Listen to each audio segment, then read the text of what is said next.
Hello and welcome, Lanita. This is my by the way, living in the way. I'm not sure what the actual name of it is. Um, just for an update on walking through life, real life. Um, so it's been a few weeks since my father passed. It's interesting. He really wasn't here with us for a very long period of time. I mean, he was here and then he'd go to the hospital and then he'd be back here and then he'd go back to the hospital and Um, I mean, collectively, he really only spent 4 weeks here. 3 weeks in the beginning, and then a week at the end. Well, maybe five. Anyway, a few weeks.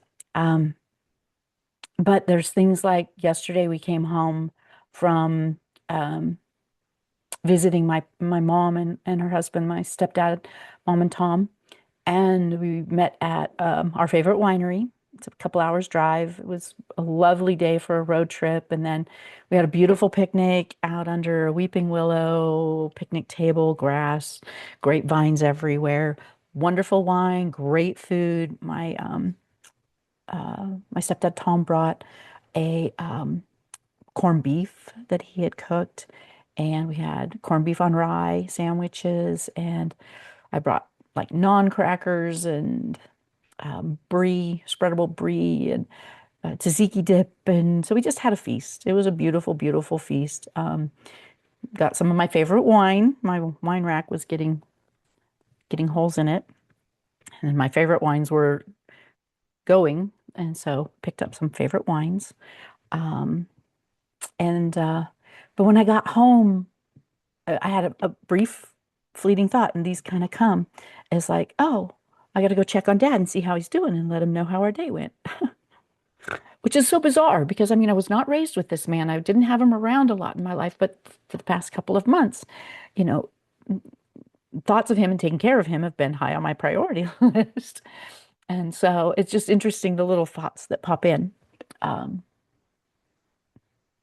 and whew, even though he wasn't here very long and I didn't have much time with him in my lifetime, um, I miss him.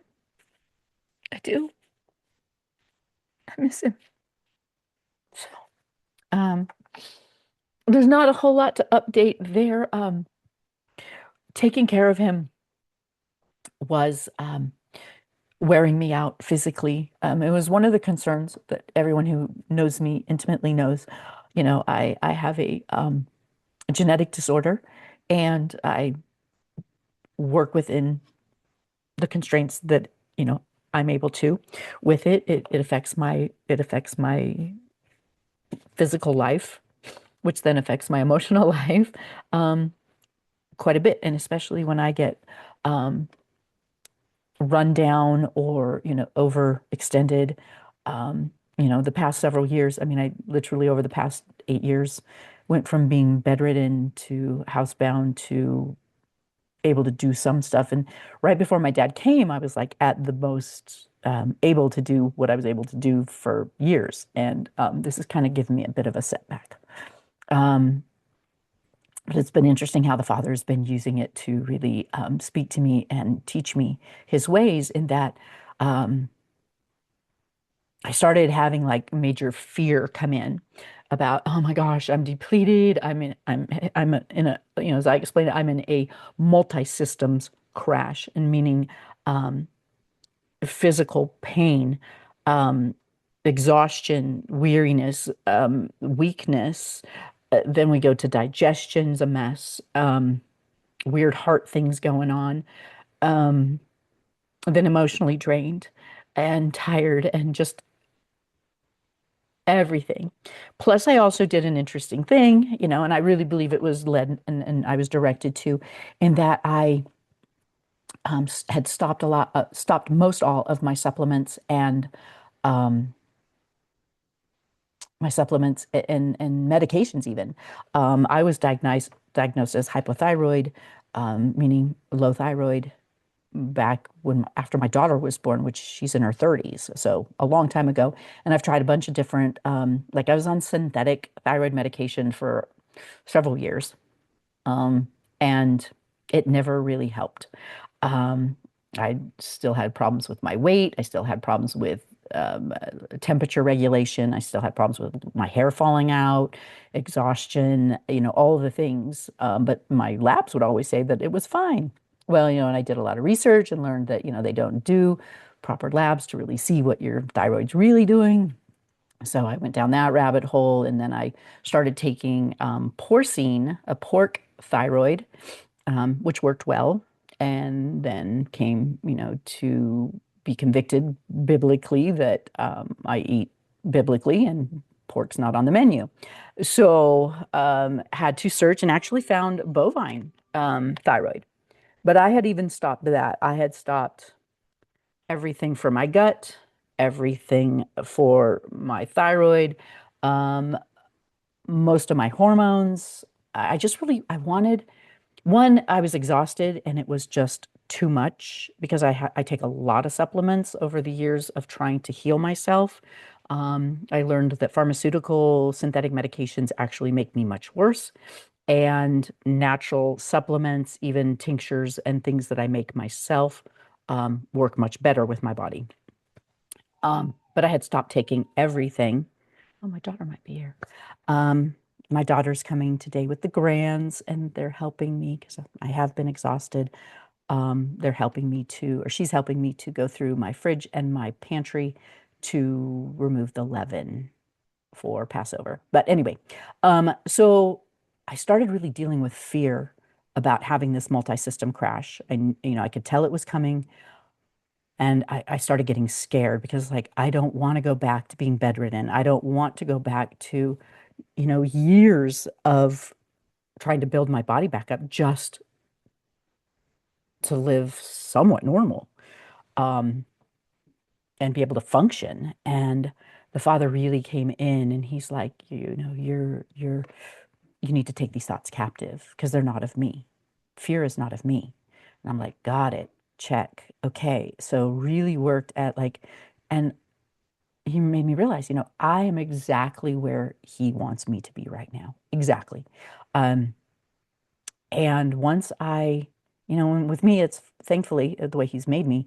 Once I'm able to like get a new mindset, I'm locked on and I can go there. I mean, occasionally, of course, it's going to falter and fail, but um, and the other main thing that I've been able to do to really help is the past couple of days I've been able to sleep until my body naturally woke up. One of that's really important to me. Lack of sleep is really difficult. And having kind of a, I'm sorry, having kind of a schedule where I'm having to be up before my body is ready to get up, it's really hard and it really depletes me. And so I've been able to catch up on my sleep and I'm actually feeling quite better.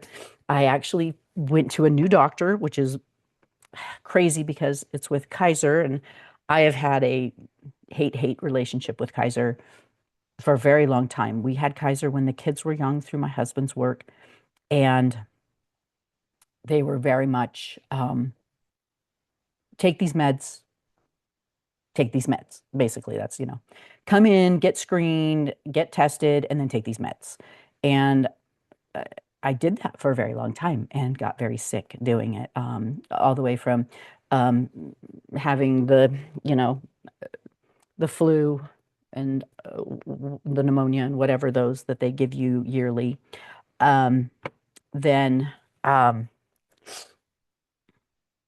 having major weight issues, hormone issues, was hormone issues and weight issues from the hormones, and then even emotional, mental depression, clinical depression, anxiety, things like that. Take the meds, take the meds. And I just did nothing but get worse. And that's when, in my 40s, I was like, stop, stop all of this. And that's when I started, trying to go natural and find natural alternatives to pharmaceuticals.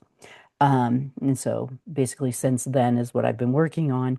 But so I had a lot of supplements I was taking because there's a lot of, I mean, this genetic disorder I have affects my whole body. And so there's different things, cognitive clarity, um, skin, gut. you know, joints, bones, muscle, everything. So I take a lot of different things to help me to like, and currently the biggest on the list right now is I have severe osteoporosis for a few reasons. One, genetically, my parents both have osteopenia and their bones were already brittle. Mine, unfortunately, surpassed them. One, two, because that genetic, and two, um, I was a meth addict. And so you know, meth completely leaches all of your um, calcium. And, you know, then also in the process of getting off of synthetic hormones, I went to natural hormones and then no hormones because I didn't have hot flashes anymore and things like that. I had a hysterectomy in my early, you know, mid 30s and went into straight menopause because it was a total hysterectomy. So, you know, I did the synthetic stuff for a while and it made me feel awful and gained tons of weight and just ick. And so then I went down, you know, learning about natural hormones and different things like that. And then at a point where, you know, I would ask my doctor and my naturopath, it's like, well, you know, do I need hormones? And he's like, do you have any symptoms? And I'm like, no. And he's like, then no. And I went with that for a while. And then I realized, wait a minute, my bones, my brain, my skin, everything needs those hormones. And so then he would put me on like the um, a bioidentical cream. And every time I tried it, and I tried it a few times, it made me mean and snappy and irritable. And I was like, yeah, not worth it. So I went for a while without hormones. And so that depleted my bones also. So our biggest concern now is to get, you know, because watching my parents with fractures in their spine and all of this and fractures in their hips because of brittle bones has me a bit concerned because they're only 20 years older than I am. And so I need to supplement my. So I went to this new doctor at Kaiser. He's Rusty's doctor, and I went with one of my visits with Rusty. And I was like, you know, this guy's kind of cool. He doesn't force the things that we are opposed to. You know, most of the things they recommend, it's like, no, thank you. No, thank you. No, we don't do that. But he also didn't poo-poo the natural things that we choose to do. And so I went to him on Friday and it was amazing, you know, and it's basically, I wanted to do a baseline. I wanted to get labs and see where I'm at, where my thyroid's at, where my hormones are at, where's everything at while I haven't been taking anything at all for them. So kind of see baseline, bottom of, and that which then also added to the multi-systems crash because I've not been taking any of my supplements that help support me feeling better. So I took a few. There were a few that I had to take. Um, but so I had the blood work done, and he was asking me about like supplementing my calcium.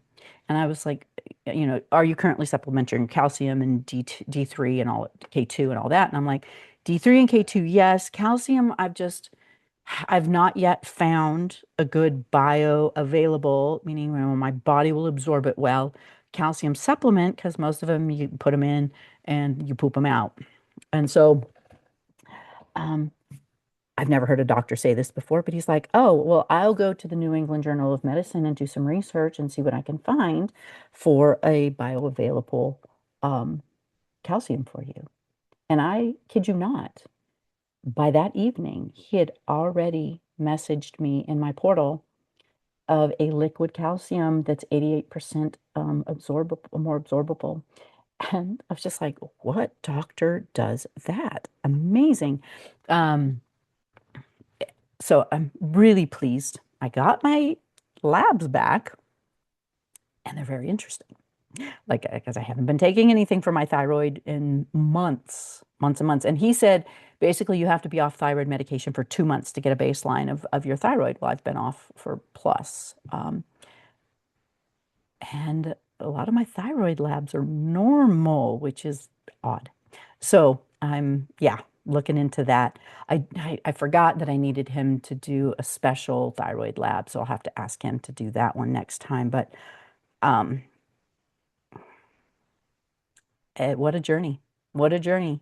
How crazy it would be if Father healed my thyroid through all of this, which would be so counterintuitive because usually when stress and stuff like that happens, it depletes your thyroid. So crazy, crazy, crazy, but his ways are above ours, you know? So yeah, there's um I don't know, updates, trying to figure out just this, trying to put myself back together after being a second thought, having to, my father had to be the primary f thought, and keeping him alive had to be my primary goal. And even though, yes, my friends and stuff is like, oh, you got to put the oxygen mask on you first, and I did. I mean, I kept myself surviving, but I couldn't keep both of us. So I had to give so that he could live for that time. So now I'm just like getting back on track. I had introduced way too much sugar and way too much alcohol, not way too much alcohol, but more alcohol than normal, Um, a week, normally I have a weekly glass of wine on Shabbat, and then it became a nightly glass of wine, and then it became nightly 2 glasses of wine. Um, so, my goal right now is to get back doing healthy things for my body and taking care of it. And, I know it's kind of dumb. I should have been taking care of it while I was taking care of him. But I was basically in survival mode and didn't. So now I'm trying to take care of that. His estate and stuff is a mess, working with lawyers on that. Um, and actually missing him. Rusty too. We're missing him. Wishing he was still here. So anyway, okay, that I'm pretty sure the update, my plan for this week. I don't have very many things scheduled. Last week I was really busy all week long, and I was like, I just needed to get through last week, and then I knew I had like cleared my calendar for this week. Um, and so thankfully this week is Passover prep, getting ready for the Passover. And then I have an awesome road trip I'm planning out that's coming up. Um, which I haven't taken a road trip in a long time because I have not been able to. And I'm going to visit a bunch of my very special friends, family. Um, we were trying to figure out how Rusty and I could both, work it out, if he takes some day. So my girlfriend Shell invited me to an exhibition, so exciting, an exhibition of the Wilderness Tabernacle up in Sacramento in a couple of weeks, the week after Passover. And so Rusty and I were trying to figure out how we could work it into our schedule. And we're needing to do a lot of stuff around the house because we're getting a horse, Faith. We just have to get the pasture and everything set up. And Lacey and Brett are setting a part of their pasture up for her to come to first. And then we've got 5 acres here for her to come to after. Um, but it's been a lot. And then we have, things like this week we had scheduled to go to the winery with my mom. Next week, we're going to lunch on Sunday with the kids for a little celebration, and then taking the two older ones to the movies. So, it's just like we've been working, working, working. And so I cleared this week as much as I could. So today, like I said, my daughter's coming over, bringing the grandkids over. It's a beautiful day outside, so they'll be able to just go outside and play. And her and I can organize and remove the leaven and get ready for Passover. And then the rest of this week, it's going to be the same. I'm just going to be tackling some of the piles that have piled up around here that I couldn't get to. I'm going to be working on getting to those. Things like buying my plane tickets to the women's retreat in May and to Israel in August. I've got to get that taken care of. So, yes, I'm going to be taking care of things I've not been able to get to in the past few months. And so that's my goal for this week. Yah willing, that's what I'll be able to accomplish. So let me know what you've got going on this week before Passover. If you have any plans, our Passover plan is just Rusty and I, and it's going to be very simple. Very, very simple. We keep talking that we need to sit down and discuss what our plans are. So we'll probably do that tonight so that we can kind of make our plans for next week for Passover. He's taking the high holy days off. So the first day of Passover, and the last day of unleavened bread. He's taking off from work because those are the 2 days that it says not to do any work. And so those are the high holy days. And so he is taking those 2 days off. And then the following week, I go on my road trip. So, um, and the road trip, like I said, it's to go up to see the Wilderness Tabernacle exhibit.